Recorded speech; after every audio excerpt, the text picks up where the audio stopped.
Hi guys, welcome to another video. I'm making gorditas. So for this recipe you'll need corn flour. They sell these at Walmart. They also have other brands as well. Just make sure it's corn flour. And then you'll need 1/4 cup of all-purpose flour, and then a heaping tablespoon of baking powder, and then also just a pinch of salt. And then you'll need frying oil, and then a tortilla press, or you can roll them out as well. You will also need 1.5 cups of hot water. So what I'm going to do is I'm going to mix it, and I'm going to add the water and start mixing. So I added the water, and now I'm going to knead it for a few minutes. And if I feel like it's a little bit dry, which right now, I mean, it's almost like it's to see where I want, so I'll let you guys know if I add a little bit more. But if you feel like it's too dry, you just add like little drips here and there. You don't want to add too much. All right. So this made 10 gorditas. I'm going to roll them again in my hand and then moisten them just a little bit with very hot water. And then we'll put them in the tortilla press. I forgot to add too, this is kind of the texture that you want your dough, where it's not cracking as much. So then, do this.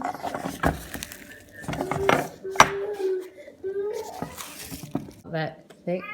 It's thicker than a tortilla, so they'll puff up. So I put it in there and it started to puff up. I'm going to see if my husband will record it when I first put it in. It's a little dangerous to do it by myself, but it started to puff up. Alright, so this is what it'll do when you put it in. It'll start to puff up.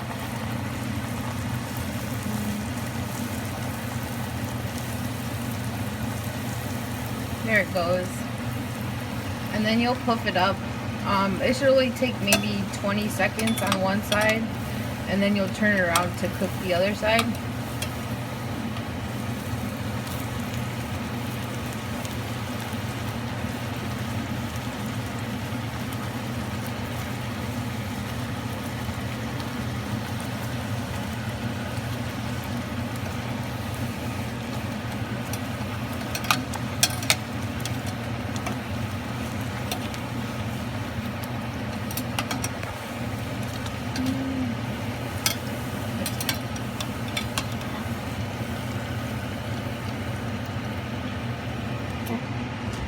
Yeah. For the gorditas, it's been resting for about a minute, but you don't want to let them rest for too long. You want to start cutting them. Hi guys, welcome to another video. This is kind of like a mango cheesecake, in between a cheesecake and a jello almost. So I have two pretty big mangoes, I have 2 limes, I have a packet of gelatin. I just cut like very little off. This is an 8 ounce of cream cheese. I have sweet condensed milk and evaporated milk. I have Mexican vanilla, and then I have a cup of water, and then I have these for my crust. What I'm going to do first is make these into crumbs, and then put a little bit of butter in them, and then I'm gonna form them in this pan. And this is the pan that you can pop off the bottom. So let's get these ingredients together. All right, so I melted down about 1/2 stick of butter, and then I have a cup of water, and I'm gonna incorporate the gelatin to it. So I just set it to the side, and you have to like put it in there easy and like mix while you're doing it, and then you just set it to the side until you need it. So now that I have my butter, I'm gonna add the crumbs in order to make the crust. So this is what my crust looks like. I did add some saltine crackers just to give it to like a sweet, salty taste. And this is the gelatin. I mixed it really well so it's like bubbly, and now it's like, you just gotta let it sit and it does its thing.